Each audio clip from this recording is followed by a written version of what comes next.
हम चैप्टर 9 उपनिवेशवाद और देहात के बारे में पढ़ रहे थे। किसके बारे में पढ़ रहे थे? उपनिवेशवाद और देहात। उपनिवेशवाद और देहात के बारे में हम बता चुके थे, ठीक है, सारा चीज बता दिए थे। आज हम बताने जा रहे हैं संस्थाल के बारे में। किसके बारे में बताने जा रहे हैं? अब देखिए, संस्थाल के बारे में हम टॉपिक बाय टॉपिक एक एक करके बताए हैं। इससे प्रश्न बार बार पूछा जाता है, प्रीवियस ईयर में क्वेश्चन में पूछा गया। तो सबसे पहले हम बताते हैं कि यह जो है सो पहाड़ी समुदाय को सब बनाने के लिए, कौन समुदाय को? पहाड़ी समुदाय को सब बनाने के लिए और कृषि के लिए प्रेरित करने के लिए अंग्रेजों द्वारा किए गए किसी भी प्रयास का कोई लाभ जो है सो नहीं किया गया। कहा जाता है कि यह जो है सो, अरे तुम इधर बैठो तो पहले हम बताएं कि पहाड़ी समुदाय को सब बनाने के लिए, कौन समुदाय को? पहाड़ी समुदाय को सब बनाने के लिए और कृषि के लिए प्रेरित करने के लिए अंग्रेजों द्वारा किए गए किसी भी प्रयास का कोई लाभ नहीं किया गया। कोई भी प्रयास हुआ किया तो उसका कोई लाभ नहीं हुआ। अब कहते हैं अंग्रेजी को ऐसे लोगों की जरूरत थी जो कहते जंगल को साफ करके कहते बनाए गए क्षेत्र में रह सके और खेती कर सके, ठीक है ना। वैसा आदमी का जरूरत था कि किसी भी तरह से जंगल को साफ कर दे, करने के बाद में उसमें वह खेती करे।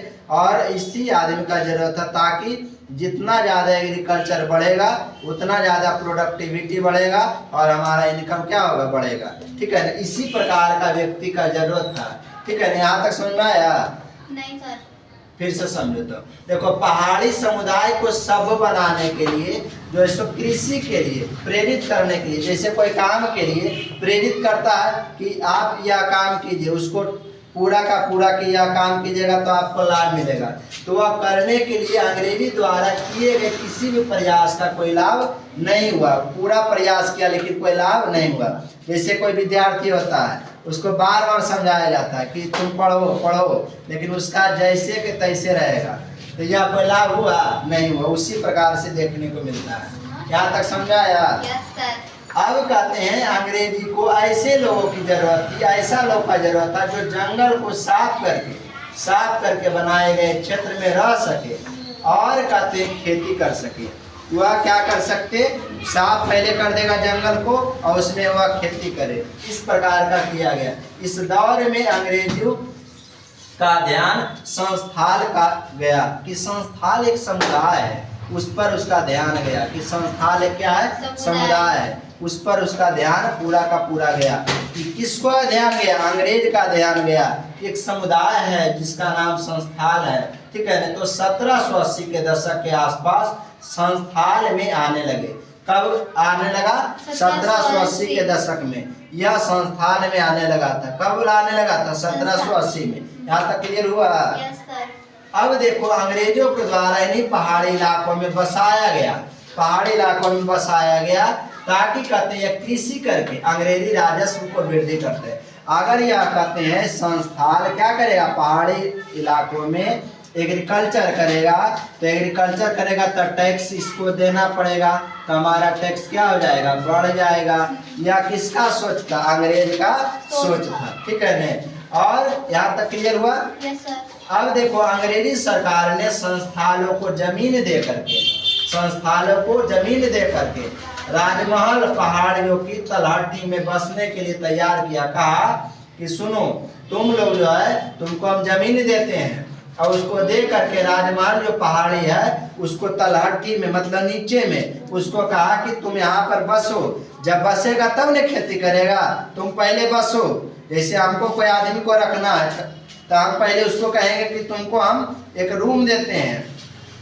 अब वो आदमी रहेगा तो हम जैसे जैसे चाहेंगे उससे काम करवाना शुरू करेंगे। तो अंग्रेज ने संस्थाल को राजमहल पहाड़ी में बसने के लिए क्या किया? वह कहा कि तुमको हम जमीन देते हैं, तुम यहाँ बसो। अब बसने के बाद में वह जो है फिर जो है बताएगा कि तुम खेती करना क्या करो? शुरू करो, ठीक है न। तो अंग्रेजी सरकार ने संस्थानों को जमीन देकर राजमहल पहाड़ियों की तलहटी में बसने के लिए क्या किया? तैयार किया। तो यहाँ प्रश्न पूछेगा कि वह जो है बसने के लिए कहाँ पे, कौन सा क्षेत्र गया था? तो राजमहल की पहाड़ी में। तलहटी में। और यहाँ पर जमीन के एक बहुत बड़े हिस्से संस्थानों की भूमि घोषित कर दिया कि यह संस्थान के लिए है। इस इलाकों को कहा जाता है दामिन एको के नाम से जाना जाता है।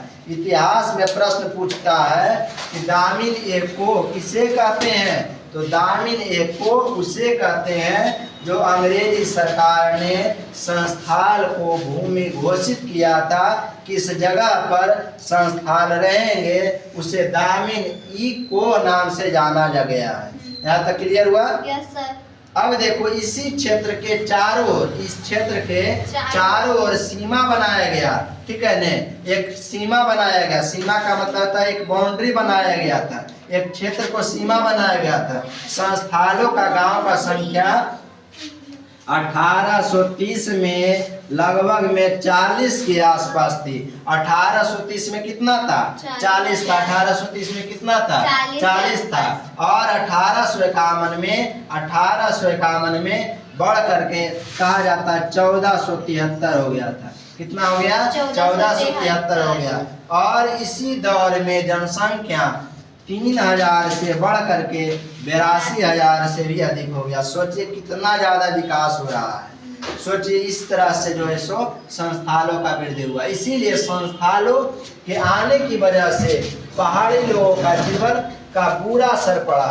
क्यों बुरा असर पड़ा, क्या कारण था जो बुरा असर पड़ा, यह भी बताते हैं। देखिए इनकी वजह से उन्हें जंगलों में और अंदर जाना पड़ा, जंगल में और अंदर जाना पड़ा जहाँ पर उपजाऊ जमीन नहीं था। मतलब इसके वजह से जंगलों की ओर कहते और उन्हें जंगलों में जाना पड़ा, ठीक है न, जहाँ पर फर्टाइल लैंड नहीं था, ठीक है न। और शिकारियों को भी समस्या का सामना करना पड़ता था। जो भी शिकारी रहते थे उनको भी बहुत सारा समस्या का सामना करना पड़ता था उसके कारण से।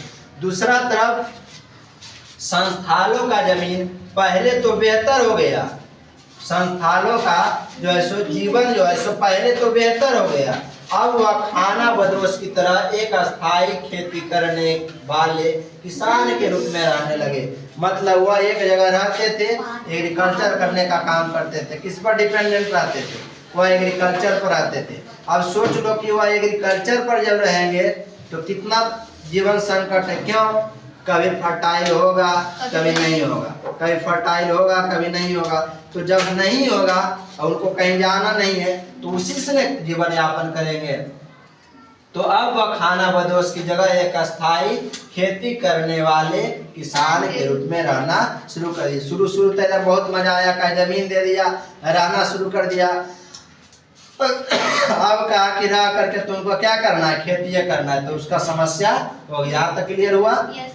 धीरे धीरे कहते हैं बाजार के लिए वाणिज्यिक फसल का खेती करने लगे, जिससे ज्यादा से ज्यादा उसका क्या प्रॉफिट हो सके। और व्यापारियों साहूकारों का लेन देन भी करना शुरू कर दिया कि देखो भाई हम फलना चीज उपजाएंगे, इसको बाजार में तुम सप्लाई करना, इसका जिसका डिमांड है उसके अनुसार से हम खेती करेंगे, उसको क्या करना है, मार्केट में जाकर के बेचने का काम करना है। इसी दौर में कहते हैं अंग्रेजी शासन के द्वारा कर में भी क्या किया गया और साहूकार के कहते हैं लेन देन भी करना शुरू कर दिया। इसी दौर में जब देखा अंग्रेजी सब दौर, तो अंग्रेजी शासन के द्वारा कहते हैं वह कर में क्या किया, टैक्स को बढ़ा दिया। टैक्स को क्या किया, बढ़ा दिया। इसका तक बताइए कि अंग्रेज का तो नियम में था कि जैसे जैसे अति होगा वैसे वैसे टैक्स को बढ़ाते जाएंगे, वगैरह कैसू का 2 रुपया कमाना, बाकी क्या होगा नहीं होगा उससे मतलब नहीं है। इसी दौर में कहते हैं अंग्रेजी शासन के द्वारा कर में वृद्धि किया गया और साहूकार भी ब्याज की ऊंची दरें कहते हैं वसूलना क्या किया शुरू कर दिया। यह जो है ब्याज की ऊंची दर पर कहते हैं वसूलना क्या किया शुरू कर दिया। सोचो अंग्रेजी शासन के द्वारा कर में तो वृद्धि किया गया और साहूकार भी ब्याज का ऊंची कहते हैं दर वसूल। जैसे अगर हम 100 रुपया लेंगे तो उसको 3 रुपये इंटरेस्ट लेना चाहिए, तो डायरेक्ट कर दिया 7 रुपये इंटरेस्ट। मतलब 100 रुपया में 7% का मतलब था 7 रुपया दे देना, ठीक है ना। इस तरह से बढ़ाने का काम किया। और ऐसी स्थिति को देखते हुए संस्थानों ने 1850 के दशक में जमींदारों और साहूकारों अंग्रेजों का विरुद्ध कर दिया। विरुद्ध होगा कि नहीं होगा? विरुद्ध हो गया। और इस विद्रोह के परिणाम स्वरूप संस्थान परगना नामक क्षेत्र का निर्माण हुआ और कहते हैं यह जो है सो एक बड़ा भयावह रूप बनाने का काम किया था। तो आपको जब संस्थान के बारे में लिखेगा तो जब पॉइंट आउट इस तरह से हम लिखाएं, इस तरह से अगर लिखेंगे तो आपको पूरा का पूरा नंबर देगा। कभी 5 नंबर का पूछता है, कभी 3 नंबर का पूछता है, ठीक है नहीं। और एक बात बताते हैं कि कुदाल को पहाड़ी लोग और हल को संस्थालों लोगों का प्रतीक पूछता है प्रश्न में। कुदाल किसका प्रतीक है? तो पहाड़ी लोग का प्रतीक कुदाल है और संस्थाल लोग का प्रतीक क्या है? हल है। क्या है? हल है, ठीक है नहीं। और कहा जाता है कि क्योंकि पहाड़ी लोग जो है सो कुदाल से जमीन खोदकर खेती करते थे, जबकि संस्थाल कहते हैं हल का प्रयोग करके खेती करते थे। ये ऑब्जेक्टिव में पूछा हुआ प्रश्न है। कुदाल से कौन खेती करते थे? तो पहाड़ी लोग। और आपका संस्थाल क्या चीज से खेती करते थे? तो हल से खेती करते थे। यह 3 नंबर और 5 नंबर में पूछा गया प्रश्न है।